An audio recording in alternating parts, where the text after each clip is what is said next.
Never mind that. I believe it expedient to inform you that the all-devouring narwhal used up nearly all its strength fighting you. Such roiling hydro energies will prove difficult for the planet's deep seas to digest. As such, the fontaine back on the surface has most likely been thrown into chaos. In other words, the prophecy that you've been fretting over should now be in full swing. What?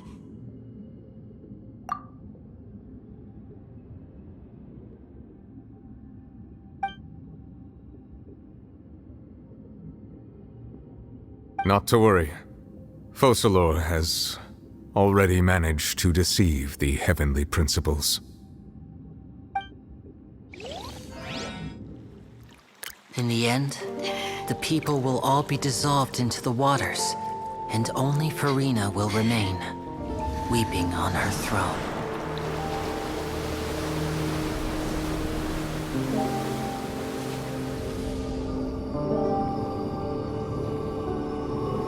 Only then will the sins of the people of Fontaine be washed away.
All hands, initiate emergency rescue!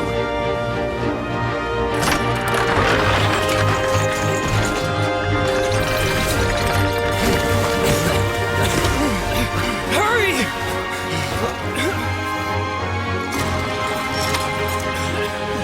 Hey, lend a hand!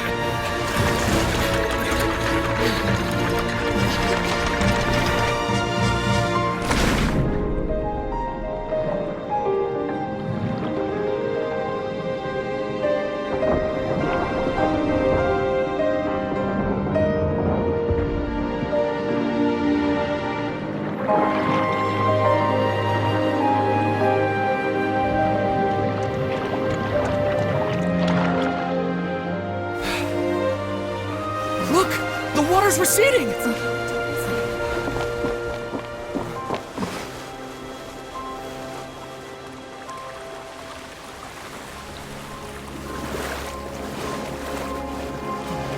It's a miracle! The water's receding. We didn't dissolve.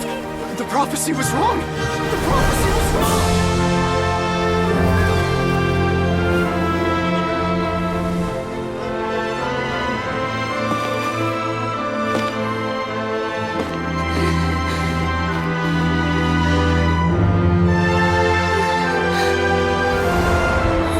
Are you alright?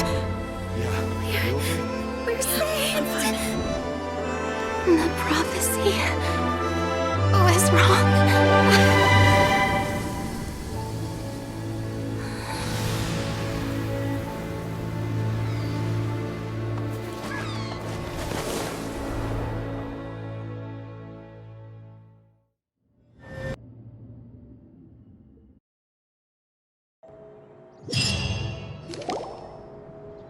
The soil renewed. The Spina attacks post-disaster rebuilding. I recently visited Poisson to meet with Miss Navia, spokesperson of the Spina di Rosula, and we spoke about Poisson's present and future. Old soil can still give birth to new bloom, Miss Navia stated. Hope is like seeing a small cookie when you're starving late at night. You just need a little of it. Skyship Winglet, lunar brain of the Fontaine Research Institute. The various disputes that have arisen on account of Mr. Edwin have suddenly become a shield over the Institute. with Jurier turning out to be a once-overlooked hidden gem. People always call the first researcher mad, but few know what to call the second. And should that latter person achieve a miracle, they would find it all the harder to find a word with which to classify him and his team. Wow! Paimon barely recognizes the people in the reports. Are those really Jurier and Navia? They sound like real big shots. What do you think? Pretty enthralling, huh? The Steambird's idea was pretty simple. With the disaster just having passed, we would print a free edition packed to the margins with good news to calm people down. The value for these big scoops lies in their inevitable follow-ups. We'll publish further reports and go into the stories behind those people. Edwin's assistant, Jurier, created a true flying ship, while Navia is leading people in the reconstruction of their home. I'm sure that these stories could draw even your well-traveled eye. Paimon's curious too!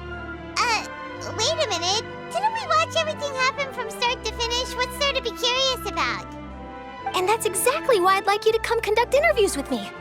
You're the best incubators of news, if you haven't noticed.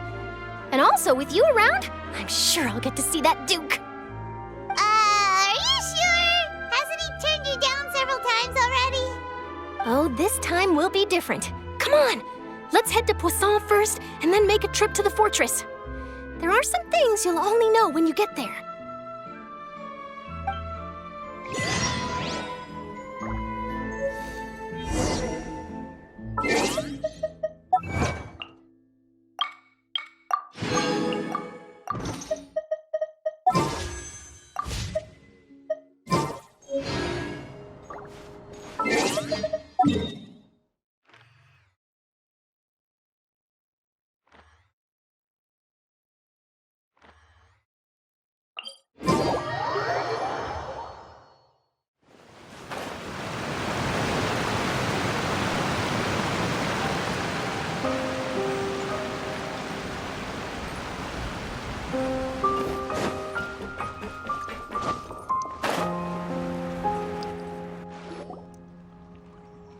Navia!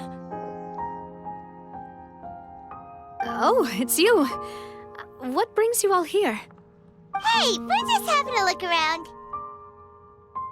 I'm here to update myself on how things are going here. Oh, the Fatui are here too! Let me introduce you. This is Mr. Garunt Snežević.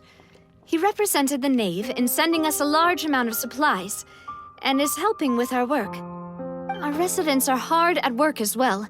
Thanks to everyone, work is progressing nicely. We've lost a lot of people, but we're moving forward. That will have to be enough. Hello, Miss Charlotte. I'm a big fan of yours. I especially like that article you wrote last year about Fontaine's stray cats. But if you don't mind, could you not emphasize our role too much in your report? It's not charity we're doing here. We just happen to share the same interests as the Spina. I get where you're coming from. I'll keep it as simple as possible. Or would you be willing to feature as friendly neighbors? That would be fine. Thanks. Oh, you're back too. How are things? We finished laying down the construction materials. It'll be another hour before the workers are able to go over there.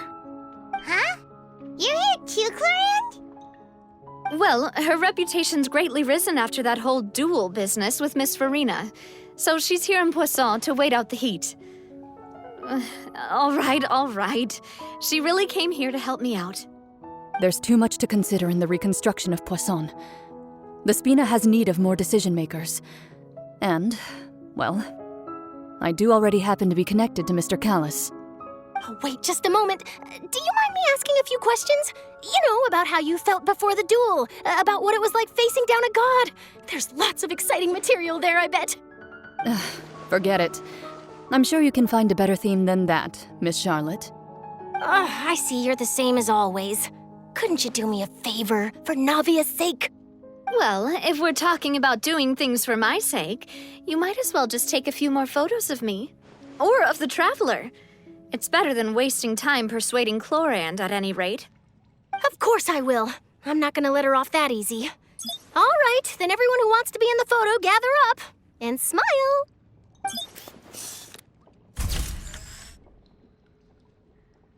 How did it go? Was it a good shot? Did Paimon look cute in it? Not bad. Your addition really helped the composition of the picture. All right, hang on a moment. Let me snap a few more shots.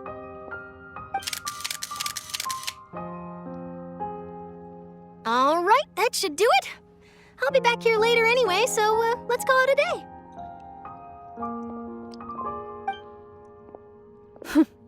You're very quick. Speed is of the essence when it comes to the news, and freshness is the key. Also, not to brag, but I'm pretty good at building connections. Who knows? I might eventually get that interview with you after all, Miss Clarande. Wow, you really do have that never say die spirit. I'm impressed. I'll hazard a guess that this is how you got that interview at the Fortress of Meripede. Whoa, you're well informed. Let me make a guess too. I asked Sijuin, who told Monsieur Nervillet, and he told you, right? That's a very complete information chain. In truth, all Monsieur Neuvillette asked me was, when did the fortress become so friendly towards the media? I told him that it was best not to speak too soon. There's no guarantee that Ridsley will make a personal appearance. You're right. I've got to treasure every moment I have with them. In which case, I'll be making a move first. Stay safe now. And tell me if you hear anything interesting. I'll treat you to afternoon tea in exchange.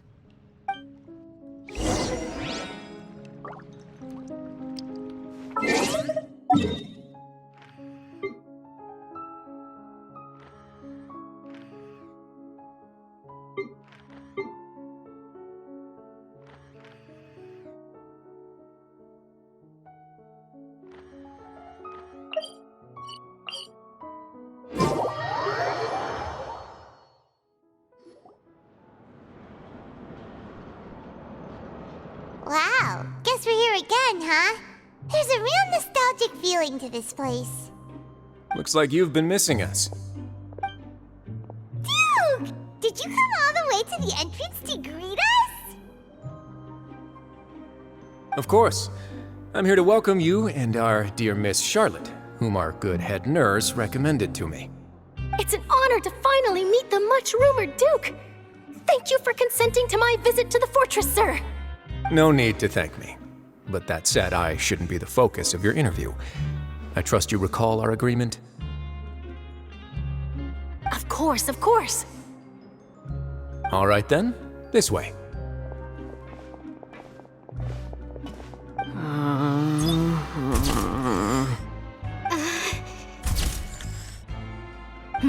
Hey, no need to be so nervous. I've already taken all the photos we need. Miss Charlotte, do these pictures really need to be published on the cover of the Steambird? It would seem that Miss Lorvine doesn't want her face to appear beside that of Mr. Jurier, Sir, please don't say things like that. But it looks like dear Mr. Jurier denies it. Might this interview be very important to you then? No, I just... This is my first time being interviewed, and I'm very thankful to the Steambird for... Now, I might not look it, but I actually did meet Mr. Edwin once. And I'll be honest, I enjoyed chatting with you more. You've definitely got more of that genius vibe going on. The boat that brought about a miracle, the ark that saved the people.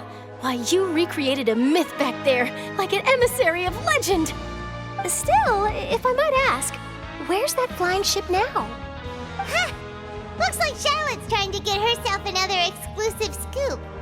I have to apologize, but that ship is presently in the bowels of our factory. I'm afraid it won't be easy for you to get a shot of it. Really?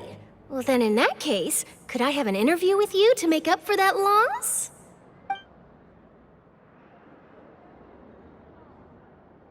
You already know my answer, I'm afraid.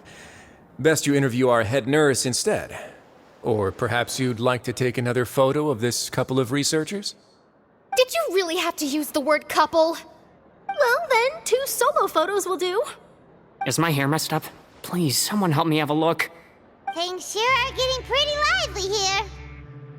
We've seen this kind of thing before. Oh, seems like everyone's here.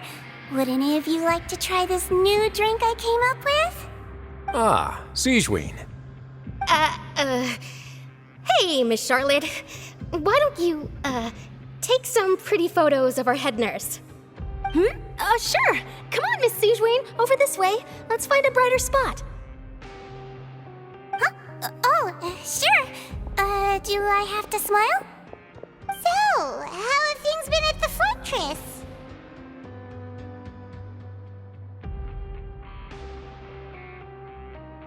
Same old, as you can see. Fontaine's undergone some changes, but this place is still more or less the same.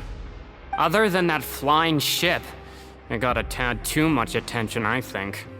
That's why I decided to let the interview go through. We should direct more public opinions toward the behind-the-scenes heroes.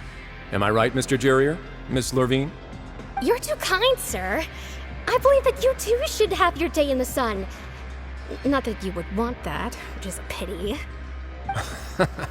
I'll just leave the spotlight to you two.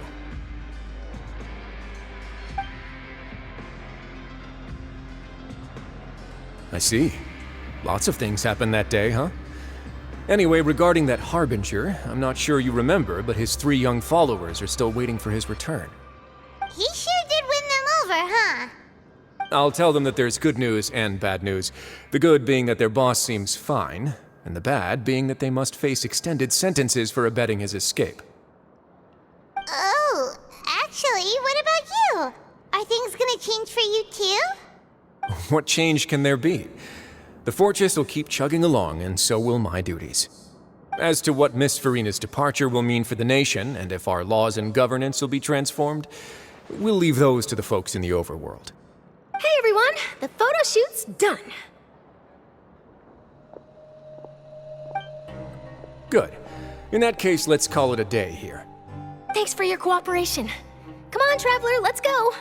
Till next time, everyone. There'll be a next time? Maybe. Who knows? I might write a story about the underwater factory next time. Until then. All right. Last stop, the docks.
Navia mentioned that she stayed in touch with Linny and the others after working together. Apparently, they've been at the docks distributing these strange pockets the whole time since. Traveler, Paimon. Ah, and Miss Charlotte, too. Would you like a magic pocket? What sort of gadget is it?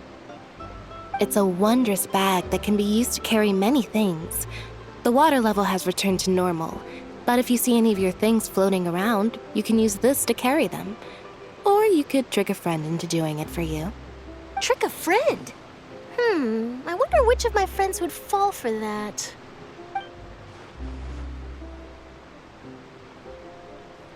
You could just make a friend like Fremine here. Isn't that right, Fremine? Is this what you meant by, I'll help you make some more friends? To be honest, that sounds pretty sweet. Could I have your contact, please? Sure. Please, write down my address. You sure are working hard to help Fremine socialize. He was the one who proposed doing this. He even wants to assist in our magic shows. Yes, I was planning to first introduce Pear as an assistant, and later Fremine himself. In the future, I think we can leave underwater escape magic to him too. That said, would anyone want to see a diver escape underwater? Oh, it'll work out. Every journey begins with the first step. He'll become a part of our show eventually. Lynette, could you come over? Miss Charlotte says she wants to take a picture of us. Got it. My, that Charlotte is rather perceptive. She got rid of everyone the moment she realized I had something to say to you. So, how have things been, Traveler? Father says that you did a great deal during the latest events. She's very grateful for your contributions to Fontaine. That's all right. We were more than happy to help. So, what's she doing now? Oh, I guess you haven't heard. Well, after Lady Farina left, Father and Monsieur Neuvillette opened negotiations, during which he gave Fontaine's gnosis to her as a diplomatic gift. A diplomatic gift? A gnosis? Yes, I was quite surprised at first myself. But when I thought it over, there were actually a number of things going for it. It could have been done as an apology for the incident with Lord Child, or as thanks for his help in tying the all-devouring narwhal down. Furthermore, Father did also lend significant aid to Fontaine and Poisson. Well, that's true, but this is a gnosis we're talking about. Doesn't this seem a bit irresponsible? I would agree, but I've also heard that it seems that Monsieur Neuvillette has had a significant change of heart regarding the matter. So there's some reason for this that only Neuvillette knows about? I suspect you'll have to ask him about that yourself. Yes, speaking of which, I did see him strolling around the entrance to the Fortress of Meripede a while back. Isn't he real busy and stuff? Paimon didn't think he'd have the time for that. But back to the topic. The gnosis was given to the knave, right? What about Child? They say that he's returned to Snezhnaya to recover from his wounds. I hear that the recent disaster really did a number on his health. That's true. When you think about it, we've had loads of run-ins with the Fatui. To think we'd be allied with them this time. So shocked by such a simple switching of sides?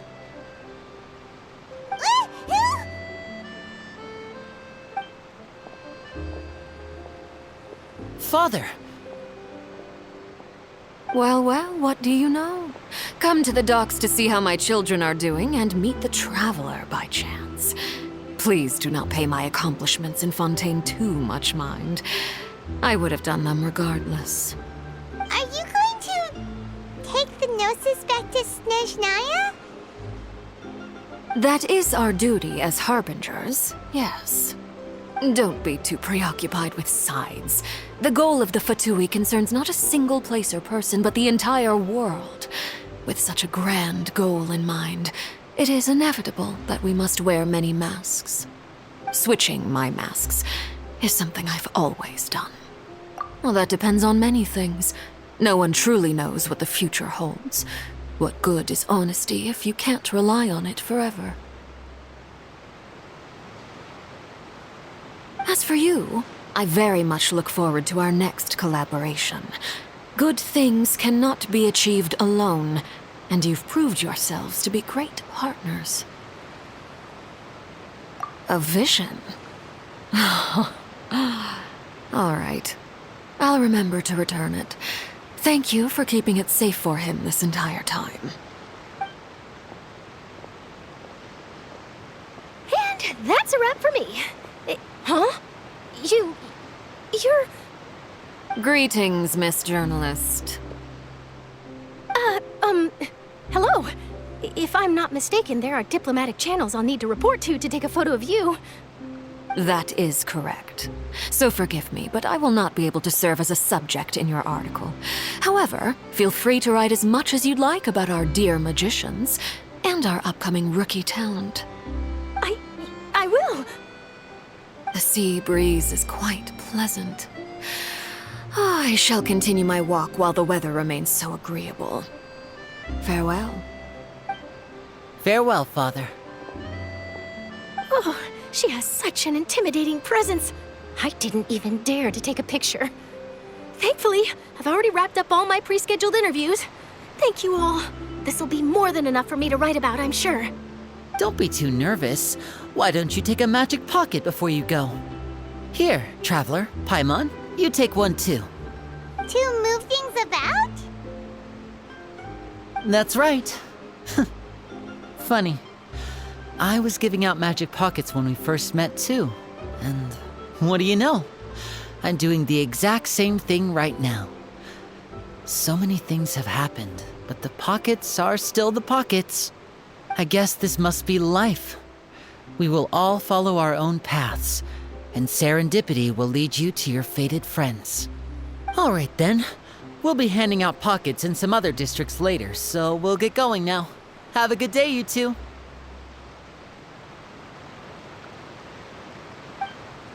Well, guess we sent Charlotte off. Shall we go see her near Bloodstone?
The entrance to the fortress! Ooh, he really is there!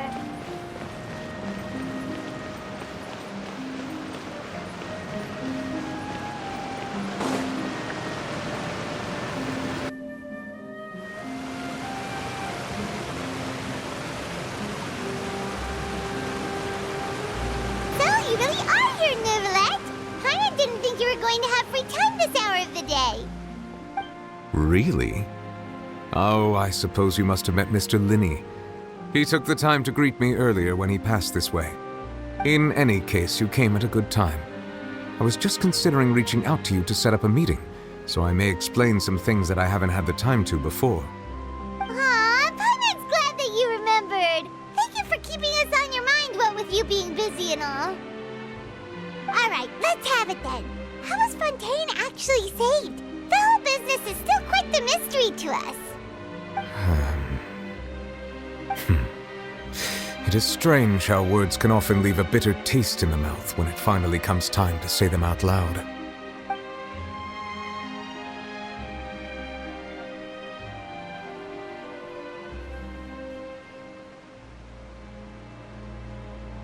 Whoa. So that's what happened? Focalors destroyed the divine throne of the Hydro Archon and restored your power to you, transforming you into a fully fledged elemental dragon sovereign! But Paimon still doesn't quite get what you did to save the Fontainians from dissolving. For me, the authority of the ancient dragons refers to absolute control over the hydro element.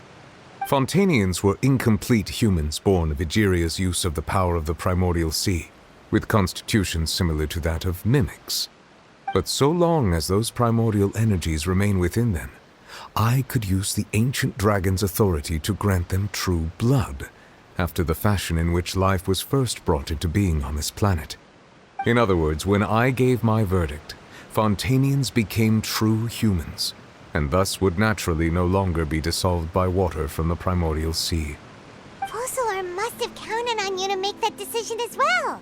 Your verdict was the key to making the prophecy appear to have come true while saving everyone. Yeah, and in a manner of speaking, Focalor finally managed to fulfill the original Hydro Archon's wish to turn Oceanids into real people too!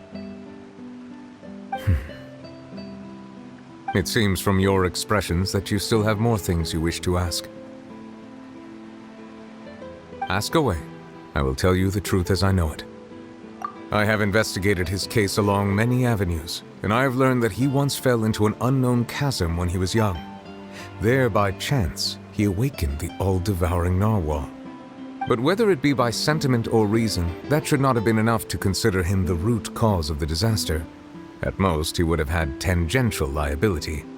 As for the judgment passed by the Oratrice during the trial, whether it was due to that liability by association or Focalor deliberately using him to buy time for us on the assumption that he would be able to hold the creature off, I cannot say. Guess Focalor had Fontanians in mind the whole time. In the end, it was thanks to her that they finally became real humans. Hang on a second. Paimon suddenly got another question. Back when Fontanians hadn't yet become real humans, were the children they had also transformed Oceanids? Life has always flowed like water. Do you recall how Fontanians would often come to the Fountain of Lucine to pray for children? Yeah, Lynette said the fountain is where all the waters in Fontaine converge. In truth, even those couples did not know that such prayers were no mere custom, but instead a form of ritual. Those Oceanids who were blessed within the spring water would later descend as new humans in the coming months. Paimon sorta gets it now. Either way, seems like this ritual won't be of any further use, but it'll probably live on as a local custom. Ask away. I will tell you the truth as I know it. Yeah, about that. Risley said Farina has already left. What's that all about? Ah, Lady Farina. The people are only aware that her death sentence has not been carried out. She abdicated the post of Hydro Archon and left affairs related to that title to me, before leaving the Opera House. I related Focalor's words to her faithfully and completely. After hearing them, she seemed neither saddened nor comforted. She simply said that she was tired and needed to rest. Having said that, she then packed her things and moved out of the Opera House, not unlike how an ordinary person might. But she's still got a place to stay, right? You need not worry. I will make arrangements to ensure that she will not want for food, clothing, board, or travel. In truth, I am somewhat happy for her. The wear and tear on her spirit will, of course, take time to heal. But now that she no longer has to play the role of Focalor the Hydro Archon, she can finally lay down her burdens and lead a normal life. What about you then? What are your plans now that you've regained your full powers as the Hydro Dragon? After Focalor passed on, the Oratrice also ceased to function. This matter will directly affect our trials. After much careful consideration, I've decided to take over its role in our courts. From now on, I shall hear cases and pass verdicts by myself. Looks like you're still considering stuff from the perspective of the Udex, huh? As an elemental dragon, there are indeed many things that I must do. But this power and this duty, in a manner of speaking, you could say that both were granted to me. As such, before I attend to my other responsibilities, I must first and foremost continue to serve Fontaine as its highest judge. The duty of the Hydro Sovereign and the duty of the Udex shall coexist within my person. Additionally, the Hydro Archon's departure has brought about another problem, which is that the Opera House shall no longer produce indemnitium. That's true. That power was derived from the people's faith in the Hydro Archon, wasn't it? Wait, but the various mechs and machines in the city are all still okay. Where are they getting their energy from? As I am now, I have full command over New Musia, and it can serve as a complete substitute. Another reason why I cannot quite leave Fontaine immediately. Wow. This ancient dragon's authority stuff is really quite useful, huh? Ask away. I will tell you the truth as I know it. Oh, that's right! They say you've given it to the knave as a diplomatic gift or something! Leaving aside their intentionality, the two Fatui Harbingers have indeed done much for us during this crisis. Their sole remaining goal in Fontaine, at least at this point, would seem to be the Gnosis. The Oratrice has ceased to function. The Hydro Archon's divine throne is now no more, and I do not need the Gnosis's power. As such, it has lost all meaning for Fontaine.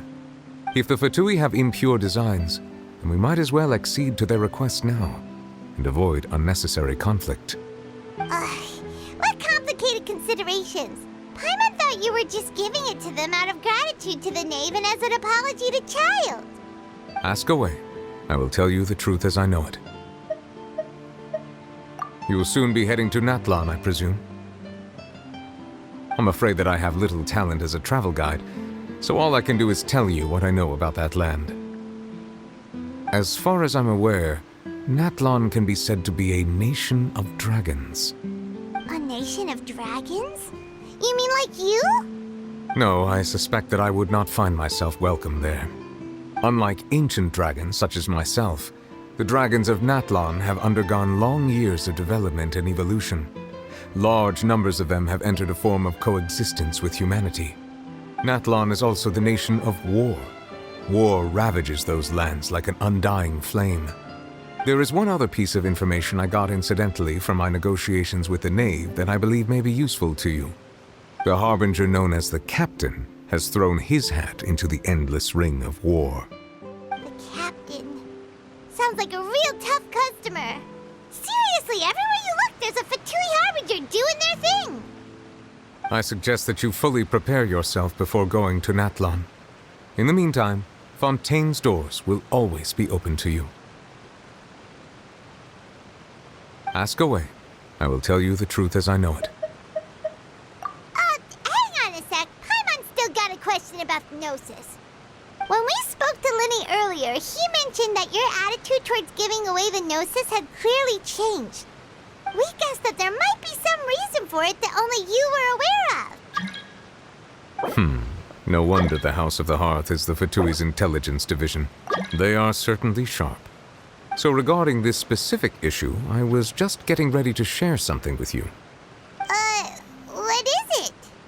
In truth, I exchanged some further words with that lady named Skirk after sending you two back to the surface. It went something like this.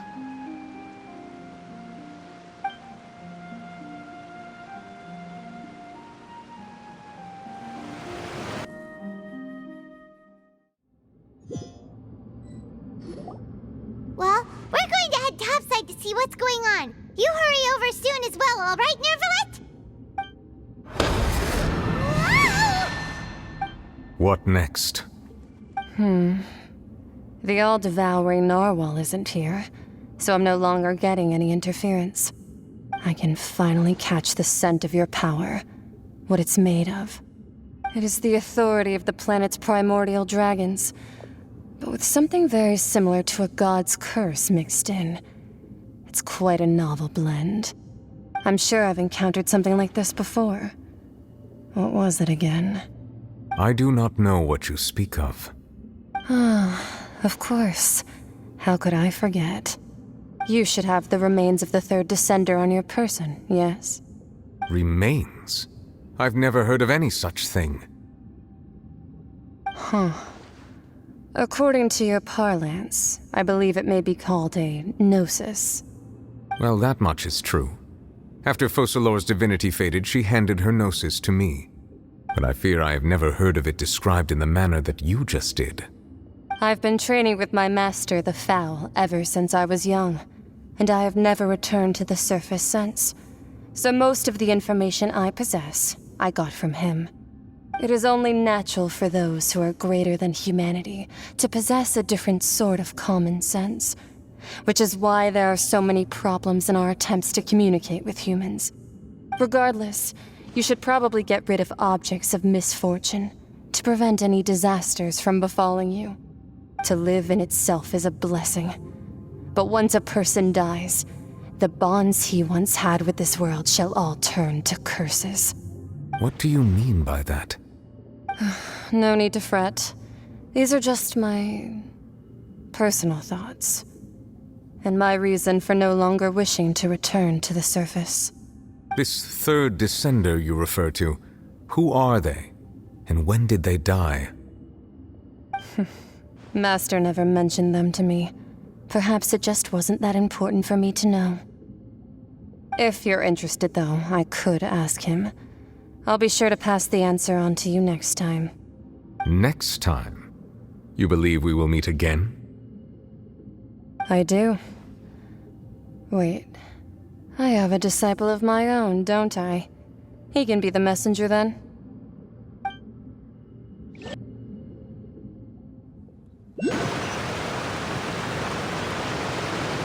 That's what she told me. Whether it would prove useful or not, I wanted to pass that information on to you. The remains of the third descender? So that's what the no-sees actually are. Paimon just thought they looked like chess pieces. How could they be a person's remains? All the same, assuming that there was no misunderstanding or special metaphor at play, that is what she meant to say. And she said that it would bring misfortune and that you should check it, which is why you gave it to the Fatui. If she speaks the truth, then I would simply be putting Fontaine at unnecessary risk by keeping it here.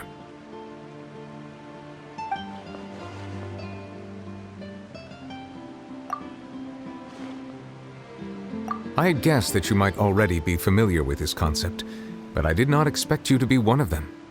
That means that the Gnosis, which are exceedingly element-compatible and can even enhance elemental abilities, do indeed come from the third descender. I wonder, does your body also possess similar properties? Like being able to use elemental powers without a vision. That does sort of count as special compatibility, right? No, let's not think about this stuff right now. It just feels creepy. Comparing the Traveler to the dead third descender and all. That's what you say, but this topic still feels like bad luck. Once Child recovers, let's get some more answers out of him. Or go look for his master and get the answers that way. I too believe it unwise to make too many blind guesses when information is lacking. The same is true of being at court. All right. Whatever the case, it seems like the crisis here in Fontaine's over for now. Yes. All of Focalor's efforts were for this moment as well. But she sacrificed herself in the end as a god, and she suffered through all those years as a human. Was that really what she wanted? I suppose that would be the mystery of a god's will. I suspect not. But once in a while, I too would guess that if wishes were like the clouds in the sky, they will one day return to the earth as raindrops. Life flows like water, and rain is the final answer. The water levels may sometimes tilt one way or another, but the rain falls fairly upon all. And what, ultimately, is the difference between the rains that fall upon all of us?